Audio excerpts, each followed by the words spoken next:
Question number 3 देखिए। Question number 3 यहाँ पे क्या लिखा हुआ है? The diagram shows a triangular prism of length 24 centimetre. यानी कि इसका मतलब है कि आपकी जो प्रिज्म की जो लेंथ है वो कितनी है?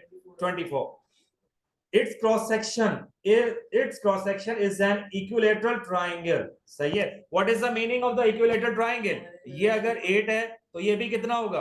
8 होगा, राइट? अच्छा, और एंगल भी कितना होगा? 60, 60 और 60। इज इट क्लियर बेटा? कह रहा है बेटा calculate the total surface area of the prism. आपका जो क्रॉस सेक्शन है, ठीक है, वो किस फॉर्म में मौजूद है? क्रॉस सेक्शन या बेस एरिया किस फॉर्म में मौजूद है? ट्राइंगल की फॉर्म में मौजूद है, ठीक है। और आपके जो ये पीसेस कट होंगे वो किस फॉर्म में होंगे?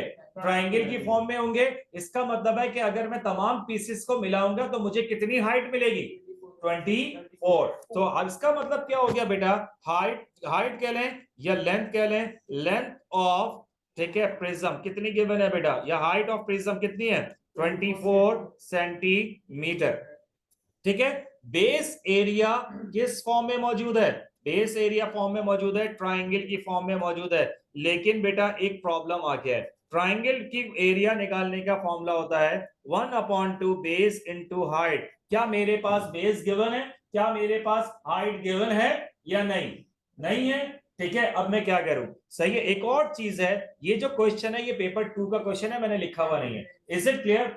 अगर मुझे बेटा area of a triangle find out करना है, क्या करना है मुझे बेटा? एरिया ऑफ अ ट्राइंगल क्या निकालना है बेटा? एरिया ऑफ अ ट्राइंगल निकालना है। तो बेटा मुझे एक बात बताओ, एरिया ऑफ अ ट्राइंगल निकालने के लिए हमने ट्रिग्नोमेट्री में, फर्दर ट्रिग्नोमेट्री में एक फॉर्मूला पढ़ा था कि अगर दो साइडों के दरमियान में एंगल हो तो हम उसको इजीली निकाल सकते हैं, है या नहीं है? ठीक है, क्योंकि बेटा इसने हमें बता दिया कि ये कौन सी ट्राइंगल है? ये इक्विलैटरल ट्राइंगल है। कौन सी ट्राइंगल है? इक्विलैटरल ट्राइंगल है। अगर ये साइड 8 है तो ये साइड भी 8 है, ये साइड भी क्या है? 8 है। जब इक्विलैटरल ट्राइंगल है तो सबकी जो वो क्या नाम है, एंगल भी क्या होते हैं? सेम होते हैं। क्या होते हैं? कितने होते हैं? 60 60 60, ठीक है। और बेटा मैंने फॉर्मूला पहले से ड्राइव किया हुआ है। इसका मतलब है कि मैं ये वाला फॉर्मूला नहीं लगाऊंगा 1/2 बेस इंटू हाइट, क्योंकि ना तो हाइट गिवन है ना बेस गिवन है, राइट। चले हाइट गिवन भी होती तो बेस तो वैसे ही निकल आता है, कोई इशू नहीं है। लेकिन बेटा हाइट गिवन नहीं है, तो जब भी ऐसी कोई कंडीशन आए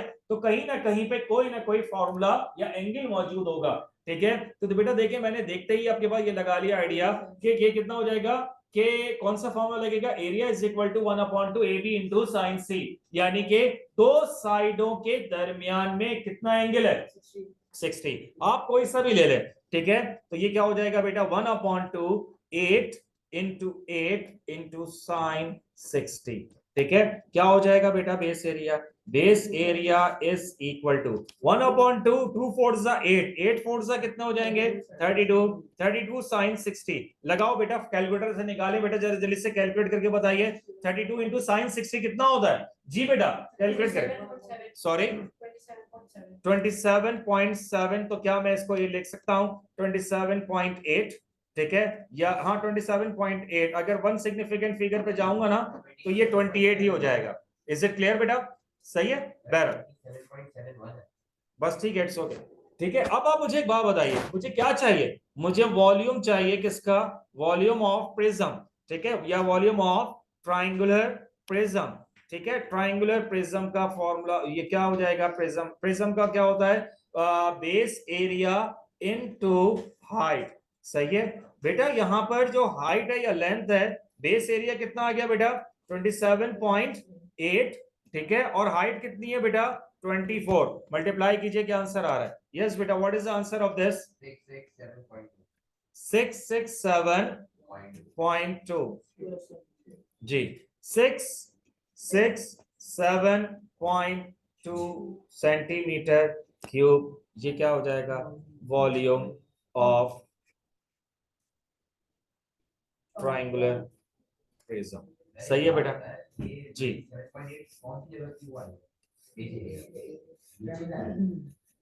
नीचे ऊपर क्या होता है?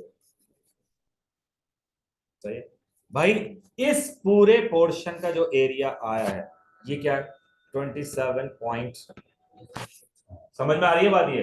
क्योंकि आपको जो केक कट करना है वो किस फॉर्म में करना है, ट्राइंगल के फॉर्म में कट करना है। और जब मैं तमाम ट्राइंगल को ऐड करूंगा, ठीक है, ठीक है, तो आपका जो है वो 24 आना चाहिए। क्लियर हो गई बात ये? सही है, तो यहां तक डन है बेटा। नेक्स्ट क्वेश्चन पे आ जाए।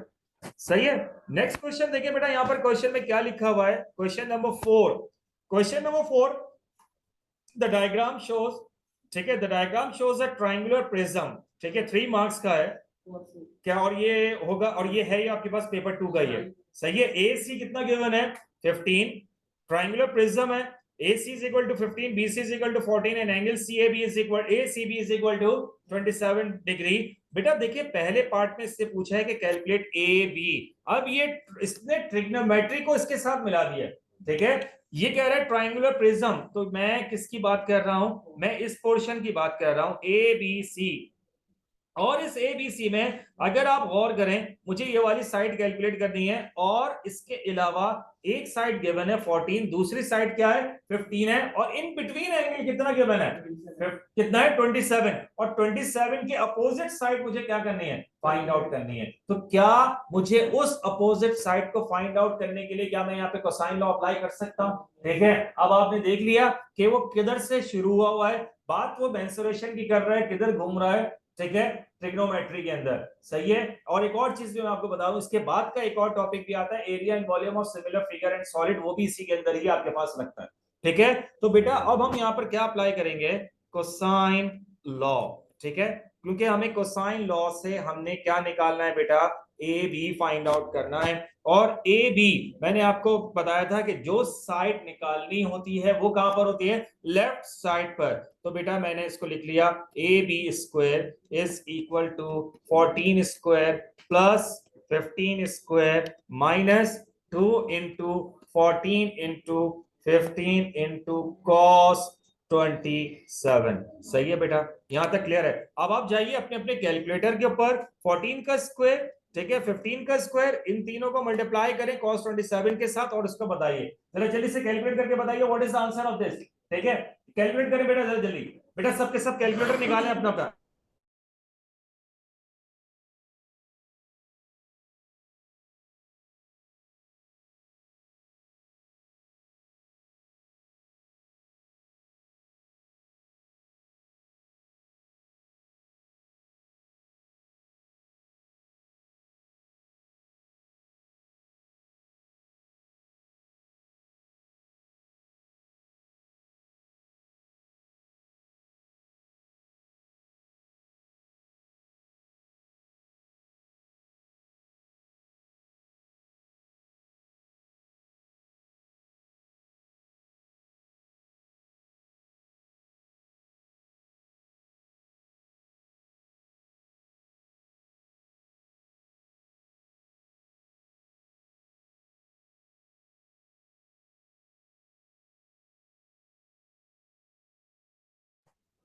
क्या आंसर आया बेटा, ए बी स्क्वायर कितना है,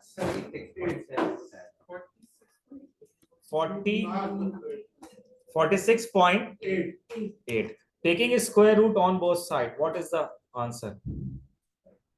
जी बेटा 6.84 का मतलब हो गया 6.9। सही है, हाँ भाई तुम ले लेना, ठीक है, यहां तक क्लियर है बेटा? सही है मुस्तफा?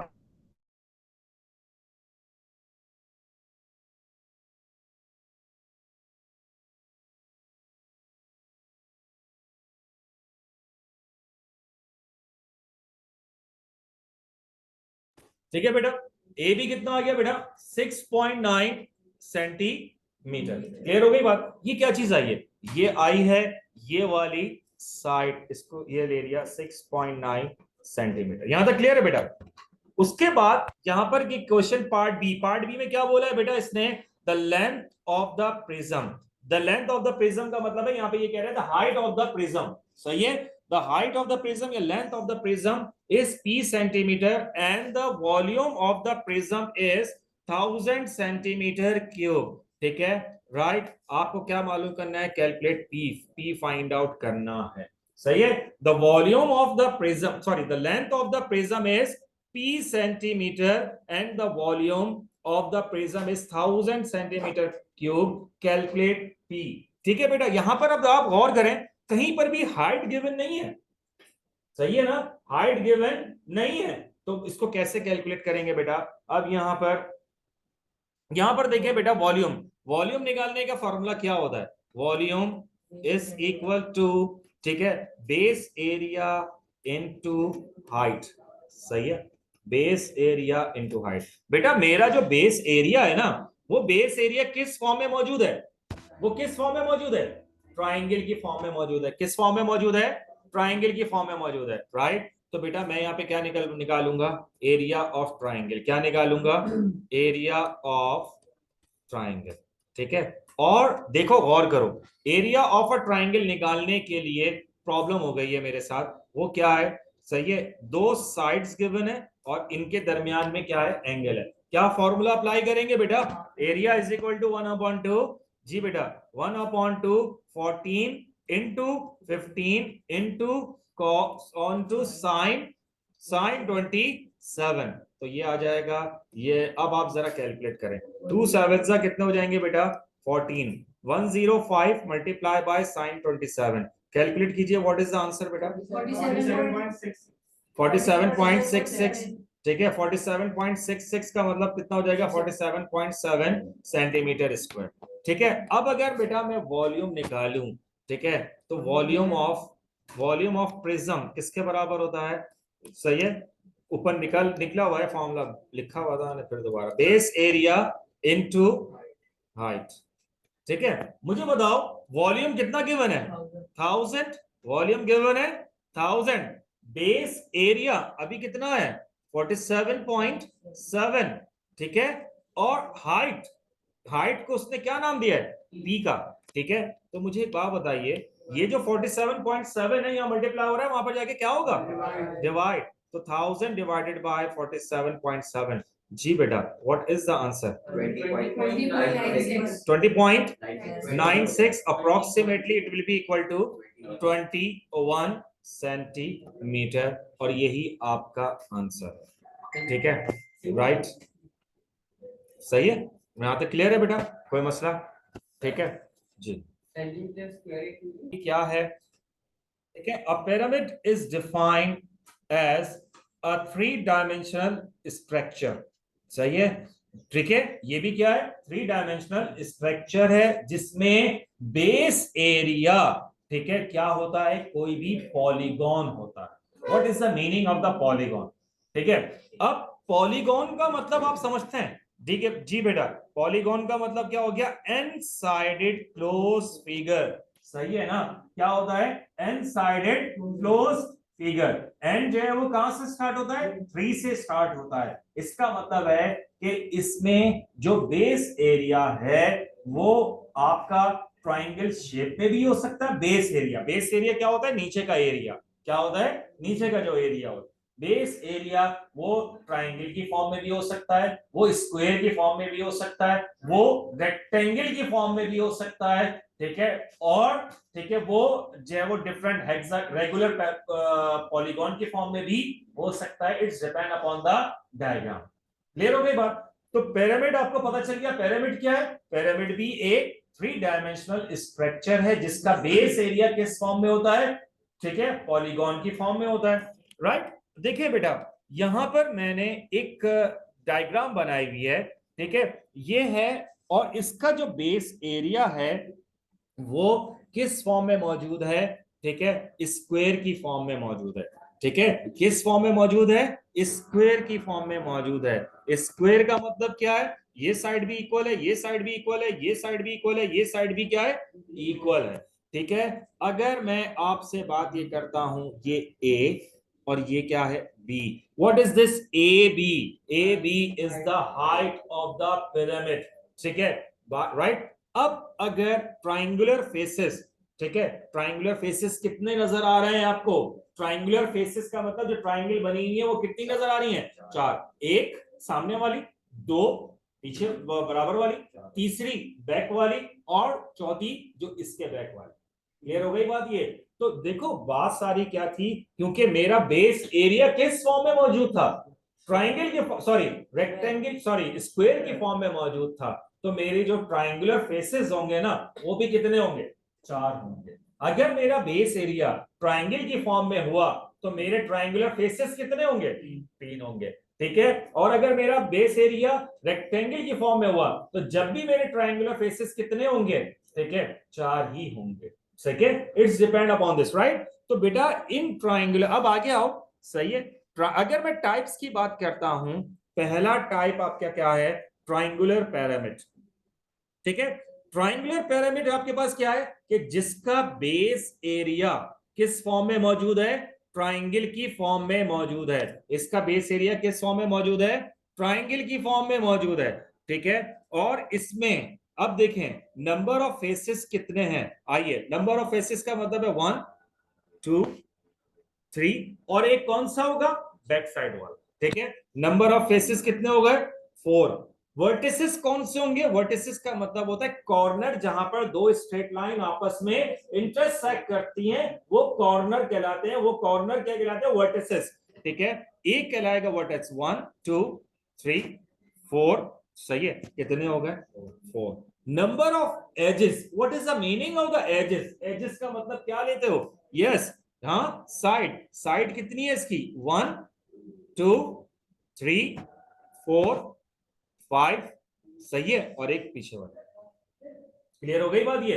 तो टोटल एजेस कितनी है, साइड कितनी है इसकी, 6 है। आई बात समझ में। नंबर ऑफ फेसेस कितने हैं, 1 2 3 और एक 4 पीछे वाला। ठीक है, नंबर ऑफ वर्टिसेस 4 है। नंबर ऑफ एजेस, एजेस का मतलब क्या होता है, सामने की 3 नजर आ रही है ना, पीछे की भी क्या होंगी, 3 होंगी। अभी मैं उठता हूं थोड़ी देर में, मैं ट्राइंगुलर वगैरह सब रखे हुए मेरे पास, मैं भी दिखा देता हूं। ठीक है, कितने होंगे आपके पास, टोटल कितना होगा, 6। ठीक है, अच्छा अब आगे आओ, एक और टाइप कौन सी है बेटा, square pyramid. What is the meaning of the square pyramid, जिसका बेस एरिया किस फॉर्म में हो, स्क्वायर की फॉर्म में। ये देखो, ठीक है, ये बेस एरिया है, नीचे वाला कौन सा बेटा, ये जो है ना, ए बी सी और डी, ये इसका क्या है, ये इसका बेस एरिया है। और बेस एरिया किस फॉर्म में मौजूद है, square. What is the definition of the square, all sides are equal, all sides are equal, all sides are equal. ठीक है, अच्छा अब इसमें बात करो, नंबर ऑफ फेसेस कितने आ रहे हैं, 1 2 3 और 4। ठीक है, नंबर ऑफ वर्टिसेस कितने हैं, 1 2 3 4 और 5। नंबर ऑफ एजेस कितने हैं, नंबर ऑफ एजेस कितने हो गए, 8। सही है ना, ठीक है, 4 सामने के 4 पीछे के। अभी वो आ जाओ, अभी मैं क्या नाम है वो दिखाता हूं, उससे आपको क्लियर हो जाएगा। सही है बेटा, तो नंबर ऑफ एजेस कितने, 8 हो गए। क्लियर हो गई बात, नेक्स्ट के ऊपर आओ। नेक्स्ट में क्या है, एक और चीज है, rectangular prism, sorry rectangular pyramid. Rectangular pyramid क्या है कि जिसका बेस एरिया किस फॉर्म में मौजूद हो, रेक्टेंगल की फॉर्म में मौजूद हो। यार अब रेक्टेंगल के अंदर प्रॉब्लम क्या है कि अगर ये लेंथ है तो ये भी क्या है, लेंथ है, ये विड्थ है तो ये भी क्या है, विड्थ है।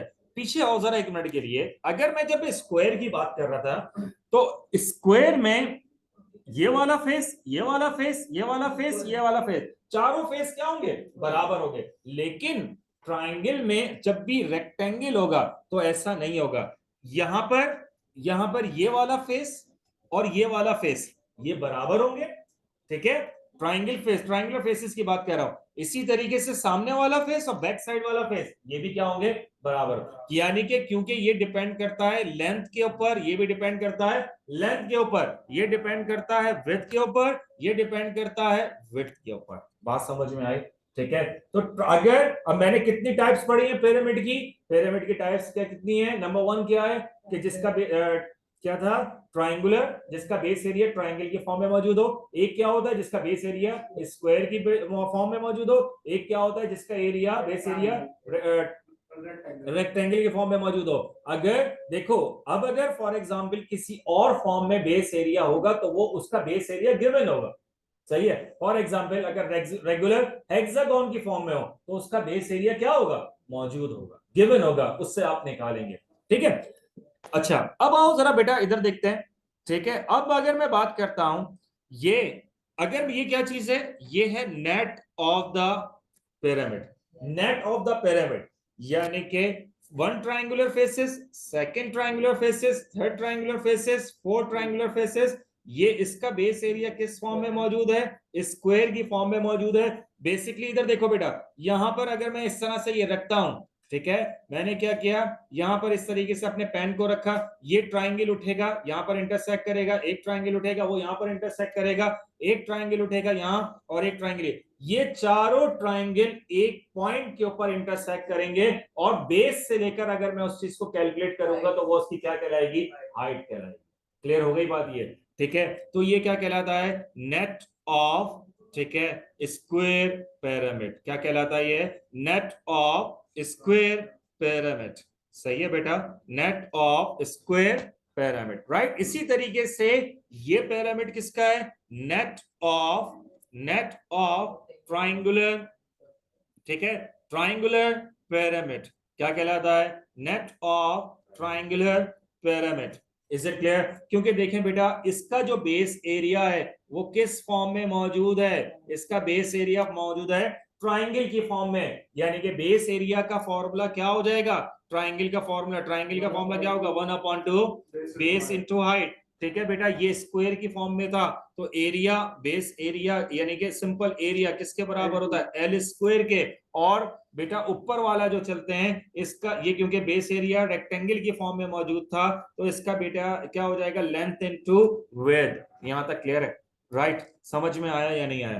ठीक है, ये आ गया। अब देखें, रेक्टेंगल का भी दिखा दिया। अब देखें इसका बेस एरिया किस फॉर्म में मौजूद है? रेक्टेंगल की फॉर्म में मौजूद है। देखो ये और ये दोनों ट्राइंगुलर फेसेस इक्वल होंगी, और ये दो ट्राइंगुलर फेसेस क्या होंगी? इक्वल होंगी। ठीक है बेटा, अब बात समझ में आई या नहीं आई?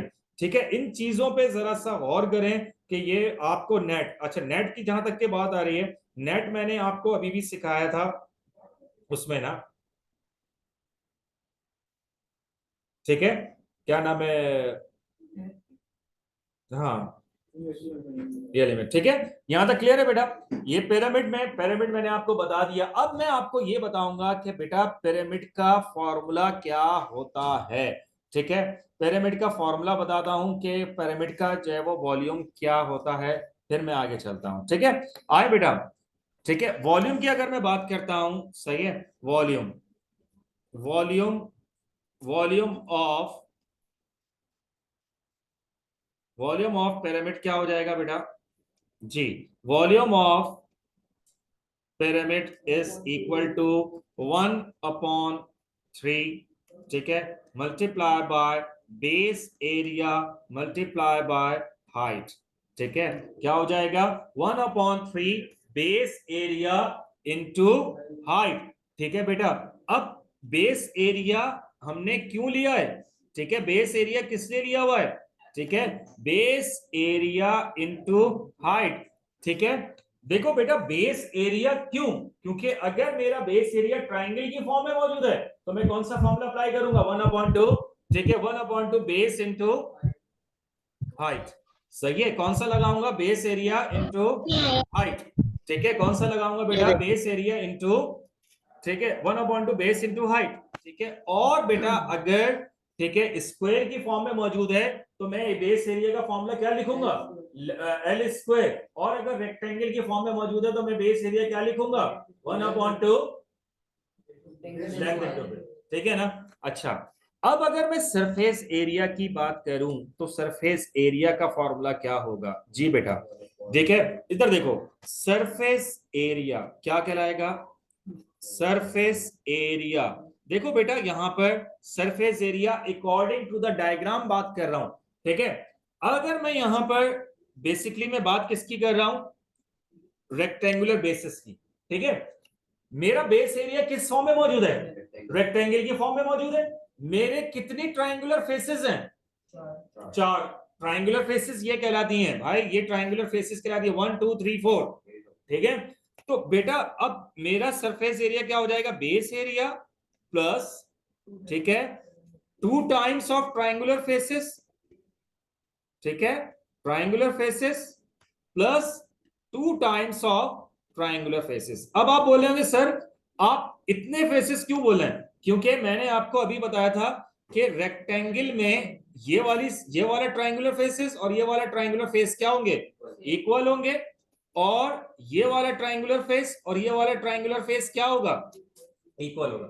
मैंने आपको बताया था कि बेटा याद रखना, कभी भी कोई फॉर्मूला नहीं होता according to the diagram solve करेंगे। अब इधर देखो, अब मेरी बात सुनो, यहां पर अगर मैं सरफेस एरिया निकालूं, यहां पर सरफेस एरिया क्या होगा, सरफेस एरिया, बेस एरिया, आपका बेस एरिया किस फॉर्म में मौजूद है, जी बेटा आपका बेस एरिया किस फॉर्म में मौजूद है, बोलो भाई, बेस एरिया किस फॉर्म में मौजूद है, ट्राइंगल के फॉर्म में, ठीक है। ये जो तीनों ट्राइंगुलर फेसेस है ना, ये तीनों ट्राइंगुलर फेसेस क्या हैं, ये तीनों ट्राइंगुलर फेसेस क्या है, सेम है। ये तीनों ट्राइंगुलर फेसेस क्या है, सेम है। ये तीनों ट्राइंगुलर फेसेस क्या है, सेम है, ठीक है। ये तीनों के तीनों जो ट्राइंगुलर फेसेस है ये क्या है, सेम है। क्लियर हो गई बात। तो मैं यहाँ पे फॉर्मूला क्या लूंगा, base area plus area of three triangular faces, area of three triangular faces, ठीक है। तो यहां पर सरफेस एरिया किसके बराबर होगा, base area plus three area of three triangular faces. Clear हो गई बात। ये आज तो मैं इससे सिर्फ थ्योरी चल रही है, मैं आपको पहले ही बता रहा हूँ 3 घंटे थ्योरी में लग जाएंगे, क्वेश्चन नहीं हो पाएंगे इसके, ठीक है बेटा। यहां तक क्लियर हुई बात या नहीं हुई। तो पिरामिड आपको समझ में आ गया, पिरामिड आपके पास क्या है, ठीक है, पिरामिड की डेफिनेशन क्या है, पिरामिड्स की टाइप क्या है, ठीक है, और पिरामिड का एरिया क्या होता है। मैं यहां पर सही से लिख दूं क्योंकि जगह खुली भी है, ठीक है। वॉल्यूम निकालने का फॉर्मूला क्या है, जी बेटा वॉल्यूम इज इक्वल टू 1/3, बस सिर्फ आपने ये याद रखना है 1/3 बेस एरिया इनटू हाइट। अब बेस एरिया आपको खुद मिलेगा किससे, डायग्राम से मिलेगा कि मुझे डायग्राम कौन सी है।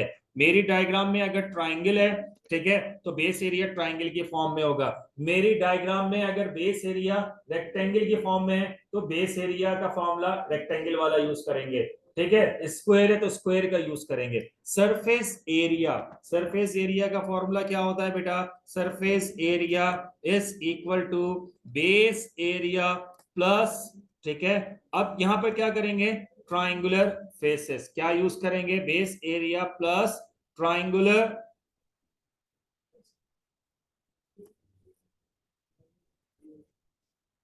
ठीक है, base area plus triangular faces. अब ये जनरल फॉर्मूला लिखा हुआ है, अब आपकी ट्राइंगुलर फेसेस कितनी आ रही हैं वो आपको देखना है कि क्या गिवन है, ठीक है। मैंने आपको पहले भी बता दिया कि अगर बेटा ट्राइंगल है तो बेस एरिया ट्राइंगल में तो 3 ट्राइंगुलर फेसेस होंगे, अगर स्क्वायर है तो कितनी होंगी बेटा, 4 होंगी।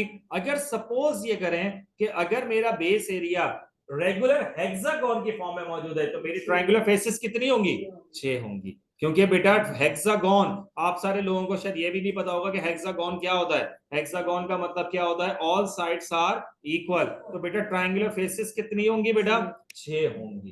क्लियर हो गई बात ये, ठीक है। तो वॉल्यूम क्या क्या हो गया, volume is equal to 1/3 base area into height, ठीक है। Surface area is equal to base area plus triangular faces. Any question बेटा, यहां तक क्लियर हो गया, ठीक है। स्लांट हाइट, अच्छा स्लांट हाइट वगैरह ये सब चीजें तो खैर मैं अभी आपको उसके अंदर बता दूंगा, क्या नाम है, अभी जो ये क्वेश्चन आ रहे हैं क्वेश्चन सॉल्व करवाऊंगा तो उसमें मैं बता दूंगा, ठीक है। ये पिरामिड हो गया। अब जो मैं नेक्स्ट आपके पास स्टार्ट करूंगा वो क्या है बेटा, कौन है, सही है। अच्छा अब आप ये देखें कि आपका, मैं अभी क्या टाइम हो गया, 4:30 हो गए, ठीक है बेटा। मैं आप लोगों को 10 मिनट का ये गैप, नमाज कितने बजे, 5:30 है, ठीक है। एक गैप अभी 10 मिनट का मैं आपको यहाँ पर दे रहा हूँ क्योंकि बेटा रनिंग आउट ऑफ टाइम है, 10 मिनट में खत्म हो जाएगा ऑनलाइन स्टूडेंट बेटा, ठीक है। एक 10 मिनट का गैप मैं यहाँ पर दे रहा हूँ, सही है। फिर एक 10 मिनट का मैं आपको 5:30 बजे दे दूंगा और फिर 6:15 बजे तक मैं क्लास को ऑफ कर दूंगा, ठीक है। बात समझ में आ गई, ठीक है। तो बेटा अभी कौन स्टार्ट करूंगा जब आप तक ये आप लोग जो है वो थोड़ा सा ऑफ कर दें, और 5 मिनट 10 मिनट, अभी क्या टाइम हो रहा है 4:34, 4:45 पे आप लोग सबके सब वापस आ जाइएगा। इज इट क्लियर, 4:45, ठीक है 4:45, इज इट क्लियर बेटा।